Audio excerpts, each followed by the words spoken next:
Welcome to the 100-Day Challenge. Welcome to the 100-Day Challenge. Welcome to the 100-Day Challenge. Our team is actively working in the field on challenges around site safety and traffic control, waste management and pollution prevention, effective communication among contractor, community, and the government.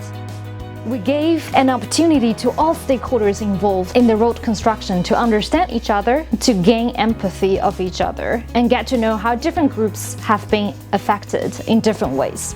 We want to support and motivate contractors, governments, and community to translate policies into concrete action. It's very informative and very helpful. It might help to unlock some of the bottlenecks and some of the things that you may not readily understand when you fly in and you fly out.